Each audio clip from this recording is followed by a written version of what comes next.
Good morning everyone. मैं हूं दीक्षा बजाज। आज हम बात करेंगे chapter 1 of chemistry of +1 some basic concepts of chemistry. तो पहले ही हमें पता होना चाहिए कि क्या होता है chemistry, right? So what is chemistry? It is a branch of science which deals with the study of composition. Composition का मतलब होता है किस चीज़ से बना होता है। एंड प्रॉपर्टीज का मतलब उसकी फिजिकल प्रॉपर्टीज और chemical properties. What does properties means? That is physical, जैसे कि मेल्टिंग पॉइंट हो गया, बॉइलिंग पॉइंट हो गया, स्टेट हो गया, right? And the structures of matter, वो किस चीज़ से बना हुआ है, कौन सा उसका स्ट्रक्चर है, whether it is a tetrahedral structure और it is a pentagonal bipyramidal, भाई किस तरह का स्ट्रक्चर है, किस अरेंजमेंट से पड़ा हुआ है। सो this is your structure of matter. So, what is chemistry? It is a branch of science which deals with the study of composition. किस चीज़ से बना हुआ है, प्रॉपर्टीज उसकी क्या प्रॉपर्टीज हैं, फिजिकल क्या है, केमिकल क्या है, and the structures of matter, भाई उसकी शक्ल किस तरह है, and the changes which the matter undergoes, क्या क्या चेंजेस होते हैं, जैसे कि सॉलिड से लिक्विड बनना, लिक्विड से गैस बनना, and vice versa. It undergoes different conditions and the laws which govern the changes. So basically the chemistry is divided into 3 categories. One is your physical chemistry. भाई साहब ये हम chapter कर रहे हैं फिजिकल केमिस्ट्री का. क्या है कि फिजिकल केमिस्ट्री? भाई गवर्न होता है, जहाँ लॉज होते हैं, जहाँ फंडामेंटल प्रिंसिपल्स होते हैं, उसके बेसिस पे चलना. Second is your organic chemistry which is one of the good part, that is having carbon and its compound, जो तुमने पढ़ा हुआ है. और the last one is your inorganic chemistry, जहाँ पीरियोडिक टेबल एलिमेंट्स के बारे में बात होगी. So basically this chapter will consist of both inorganic and physical, basically a physical one. So what is chemistry? Which deals with the composition, properties and the structure of a matter. So basically today we are going to discuss something जो आपने पहले ही पढ़ा हुआ है in the 9th and 10th class. तो सबसे पहले चलते हैं मैटर की तरफ. What is matter? मैंने एक फ्लो चार्ट बनाया है उसको अंडरस्टैंड करवाने के लिए. पहली बात तो मैटर होता क्या है. Anything which occupies space and has mass is called as matter. भाई साहब अगर ये पेन की बात करूं तो ये भी तो मैटर है, ये ऑक्यूपाई कर रहा है. अगर ये पेपर शीट की बात करूं ये भी क्या है, एक मैटर है. सो कोई भी चीज़ जो स्पेस ऑक्यूपाई करे और उसका कुछ ना कुछ मास हो, उसे हम क्या बोलेंगे, मैटर बोला जाएगा. और मैटर को हम क्लासिफाई करेंगे 2 हिस्सों में, that is your physical and one is your chemical. What is physical? Physical something which we can touch. And what is a chemical? Something which is a microscopic in nature, जैसे कि pure substance हो गया, जैसे कि elements हो गए. अगर मैं पीरियोडिक टेबल की बात करूं, सो जो केमिकल प्रॉपर्टीज और एलिमेंट से बारीकियों से जो करेगा उसे हम केमिकल बोलेंगे. और जिसको हम टच कर सकते हैं, फील कर सकते हैं, उसे हम क्या बोलते हैं, that is called as a physical. So what is solid, liquid and gas? ये तो अब हमको पता है. जो ऑक्यूपाई कर सकता है space and has mass, that is called as a matter. It has been categorized into physical and a chemical. And the physical conclude with that of a solid, liquid and gases. So what is basically a solid state? It has a definite shape and definite volume. भाई साहब ये तो हमने इतनी देर से पढ़ा हुआ है, जिसकी एक फिक्स शेप होती है और फिक्स्ड वॉल्यूम होती है. जैसे कि आइस एक फिक्स शेप है और एक डेफिनाइट वॉल्यूम है, 1 लीटर है ना. तो the solids are generally hard. कोई भी बात करूं, चाहे पेन की, चाहे पेंसिल की, चाहे चेयर की, चाहे टेबल की, तो ये क्या हैं, सॉलिड्स हैं. They are hard and rigid. So what is a basic feature?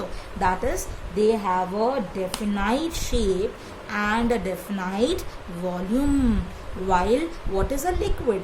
भाई जिसके पास डेफिनाइट वॉल्यूम होगी पर डेफिनाइट शेप नहीं. जैसे कि मैं बोलूँ अ ग्लास ऑफ वाटर, अगर उसी वाटर को अगर मैं एक जग में डालूं, क्या जा नहीं सकता? जा सकता है, बिल्कुल जा सकता है. So what does it mean? So it has a definite shape and definite volume. और लिक्विड की क्या है, डेफिनाइट वॉल्यूम है पर डेफिनाइट शेप नहीं है ना. So it occupy the whole volume of a vessel, right? जिसमें डालोगे उसकी शक्ल ले लेगा. जैसे ही वाटर हो गया, मिल्क हो गया, आइसक्रीम जमाते हो ना, तो वो लिक्विड होती है पर वो क्या हो जाता है, तो उसकी डेफिनेट शेप नहीं है, जिसमें डालोगे उस ढांचे में वो डल जाएगी. और third is your gases state. Neither it has a definite volume, neither it has a definite shape. ना ही उसकी फिक्स्ड वॉल्यूम है, ना ही फिक्स्ड शेप है. राइट। सो जैसे कि कोई ऑक्सीजन हो गई, हाइड्रोजन हो गई, सभी गैसेस, एयर कह दो तो वो सभी गैसेस का मिक्सचर है, तो वो क्या है, एक फिजिकल स्टेट ऑफ मैटर है। Next is going to discuss about the chemical properties, और केमिकल प्रॉपर्टीज में क्या है, that is your pure substance and a mixture. चलो पहले हम बात करते हैं प्योर सब्सटेंस की। प्योर सब्सटेंस का मतलब जो एक ही तरह के पार्टिकल का बना होता है। सो what is pure substance, which is made up of one kind of particles, एक तरह के एटम, एक तरह के मॉलिक्यूल, एक तरह के आयंस, कुछ भी ले लो भाई साहब, है ना। जैसे कि एग्जाम्पल कॉपर, सिल्वर, अगर सिल्वर की चेन डालूंगी तो वो क्या होगी, सिर्फ सिल्वर एटम्स होंगे, है ना। सो इसमें हम कैटेगराइज करते हैं एलिमेंट्स को और कंपाउंड्स को।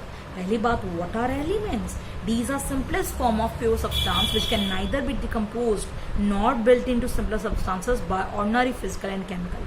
सबसे छोटा कण जिसको हम एटम से बोल सकते हैं, एलिमेंट सबसे छोटा है। पीरियोडिक टेबल में क्या होते हैं, वो एलिमेंट्स ही तो होते हैं जो डब्बे डब्बे बने होते हैं, है ना। तो एलिमेंट्स क्या है, जो सबसे छोटा चीज है जिसको हम और डिवाइड नहीं कर सकते, सब कैटेगराइज नहीं कर सकते हैं। So simplest form of pure substance which can neither be decompose, ना ही हम इसको डिकम्पोज कर सकते हैं और ना ही हम उसे बना सकते हैं।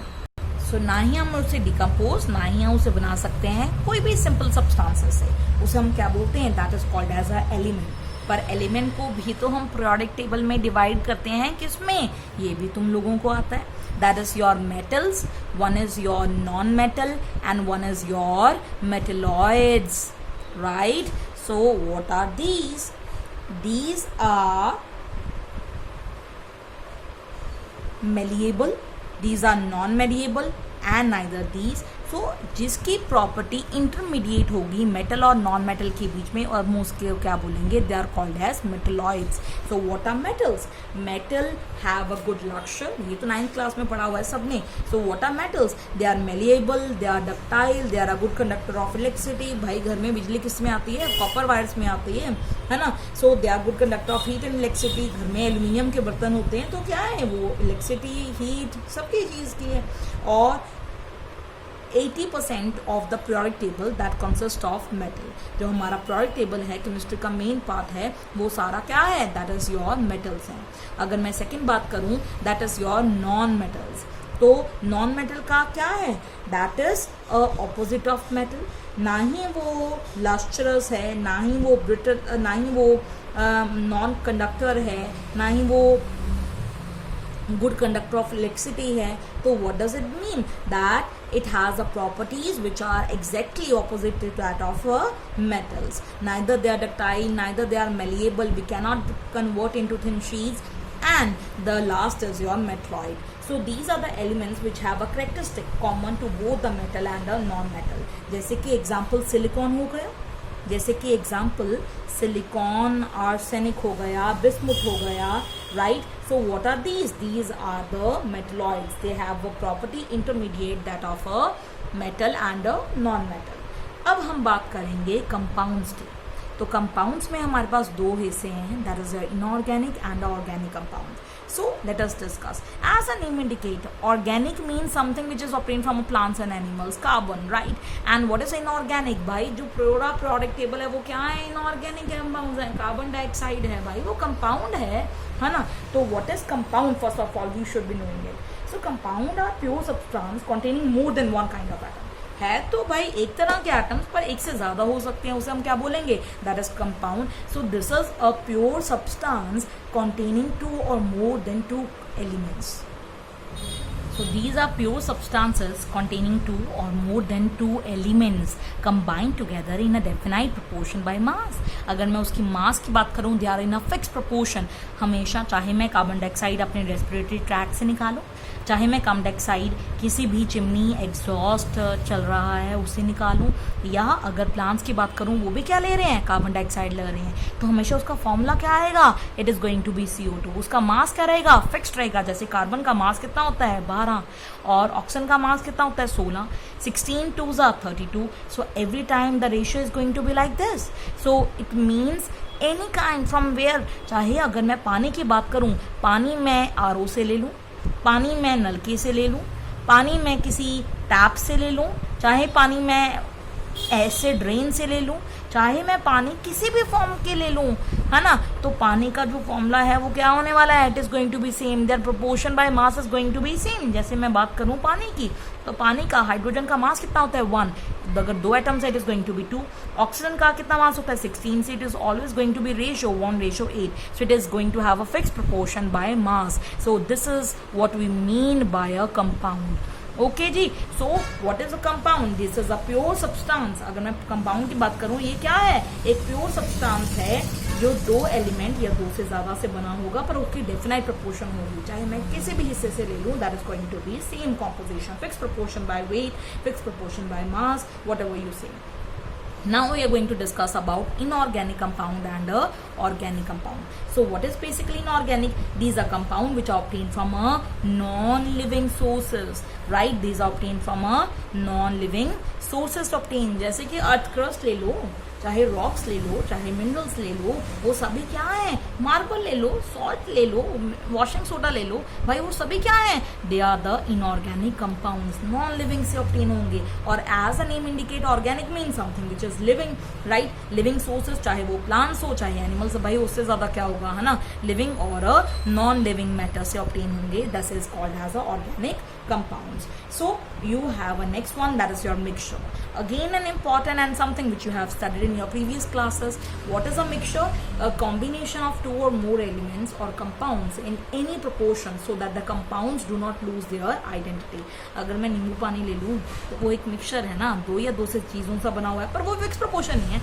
अगर मुझे 1 चम्मच मीठा डालकर पसंद है तो किसी और को 2 चम्मच डालकर होगा, किसी को आधा चम्मच में होगा, पर मिक्सचर तो है ना, फिक्स प्रोपोर्शन नहीं है, फिक्स प्रोपोर्शन नहीं है, कॉम्पोजिशन नहीं है, पर क्या है वो, मिक्सचर है। तो what is mixture, it is a combination of 2 और मोर, नींबू पानी किसका बना हुआ है, नींबू नमक पानी से बना हुआ है। सो 2 और मोर एलिमेंट्स और कंपाउंड्स इन एनी प्रोपोर्शन, किसी भी प्रोपोर्शन में हो सकते हैं, so that the components do not lose their identity, वो अपनी आइडेंटिटी ना लूज सके। सो व्हाट इज अ मिक्सचर, भाई 2 और मोर चीजों से बने हुए हैं, 2 या 2 से अधिकतम, ठीक है, 2 और मोर एलिमेंट से बने हुए हैं, इन एनी प्रोपोर्शन, किसी भी प्रोपोर्शन में, एनी प्रोपोर्शन में बने हुए हैं, उसे हम क्या बोलेंगे, that is called as a mixture कहा जाएगा।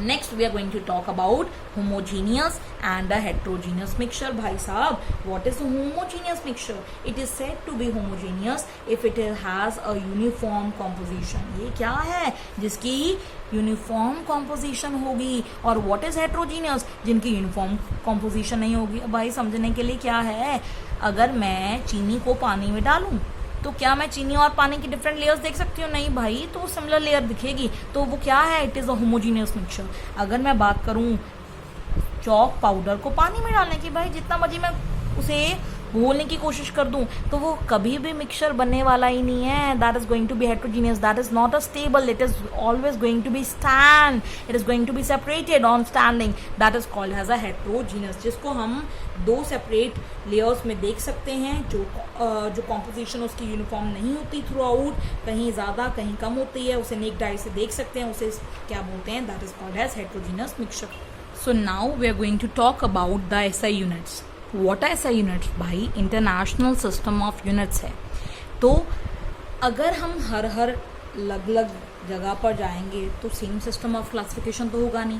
To make it one system of classification they have सब categorised into international system of unit और it is called as SI units. So basically we have 7 physical quantities, that is a basic, otherwise होती तो बहुत ज़्यादा है, पर basic अगर मैं बात करूँ तो सबसे पहले हमारे पास है length.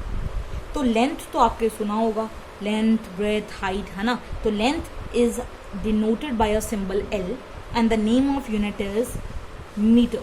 We express the length in meter. Second is mass. Mass is represented by a symbol M and its unit is kilogram. ग्राम भी होती है, मिलीग्राम भी होती है, पर जो ऐसा यूनिट है वो क्या है, that is your kilogram. The third one is your time. Time is represented as T and it is SI unit is seconds, so that is your seconds. The fourth one is your temperature. Temperature is represented as capital T. It cannot be the same now, so it has to be represented by a capital T, and its SI unit is your Kelvin. There are more units of temperature, that is degree Celsius or Fahrenheit, but we take SI unit as a temperature is Kelvin. The fourth is your electric current. Electric current is represented by a symbol I. That is something which you have studied in your 10th class too, and its electric current unit is ampere. The next one is your luminous intensity. Luminous intensity is also represented by IV, and its unit is candela. And the last one is amount of substance. Amount of substance is represented by N, and it is having the unit that is your mole. So what do we basically get? That physical quantity and the units, that is a length is meter, mass is in kilogram, time is in seconds, temperature is in Kelvin, electric current is in ampere, and luminous intensity is in candela, and the amount of substance in a mole. So basically in this chapter we are going to discuss about mole itself. So now we are going to discuss about some physical quantities. Neither they are too large, neither the small. So they have been expressed by some prefixes. That is your, what prefix we are going to use for the 10 to the power minus 1. It is going to be the deci, right? So 10 to the power minus 2, that is called as centi. These are something which we know already, but it would be used in our chapters. 10 to the power minus 3, that is a milli. 10 to the power minus 6 is called as micro. 10 to the power minus 9 is called as nano. 10 to the power minus 12 is called as pico. 10 to the power minus 15 is called as femto. 10 to the power minus 18 is known as auto. 10 to the power minus 21 is called as zepto. 10 to the power minus 24 is called as yocto. So easy, right? So synchronizing. That is deci, centi, milli, micro, nano, pico, femto, auto, zepto, and yocto. 10 to the power 1 is called as deca. 10 to the power 2 is called as hecto. 10 to the power 3 is called as kilo. 10 to the power 6 is called as mega. 10 to the power 9 is called as giga. 10 to the power 12 is called as tera. 10 to the power 15 is called as peta. 10 to the power 18 is called as exa. 10 to the power 21 is called as zeta, and 10 to the power 24 is called as iota. So basically these are the different terminologies, different prefix which we'll be using in the chapters itself. And deci is represented as D, centi as C, milli as M, micro as mu, nano as N, and pico is by P, femto is by F, yocto is called by A, zepto is by Z, octo is by Y, deca is by da, right?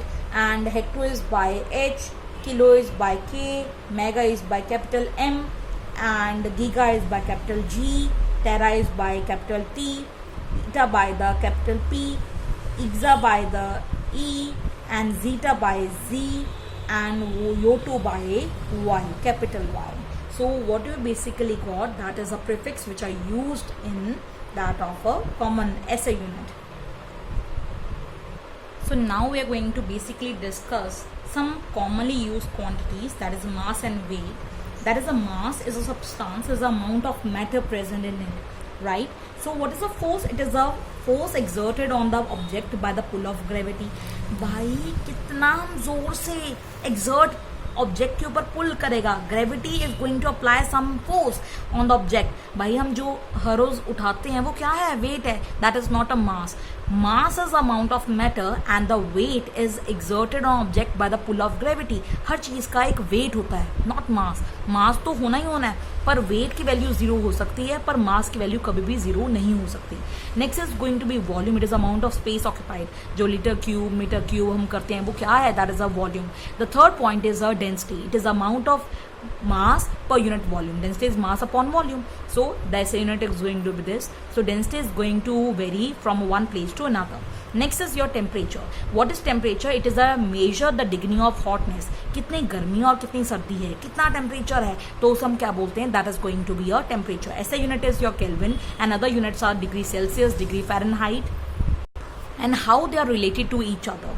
That is, degree Fahrenheit is having 100-point difference. So freezing point is 32 degrees Celsius and the boiling point is 212. So I can say 180 degree Fahrenheit means 100 degrees Celsius. So difference of 100, while 1.8 Fahrenheit is 1 degree Celsius. So if we want to convert the Fahrenheit or Celsius into Fahrenheit, what is the relation between them? Degree Fahrenheit is 9/5 of degree Celsius plus 32 degree, and if we want to convert the Kelvin or Celsius into Kelvin, then it is going to be Kelvin is equal to degree Celsius, whatever you have the degree Celsius plus 273.15.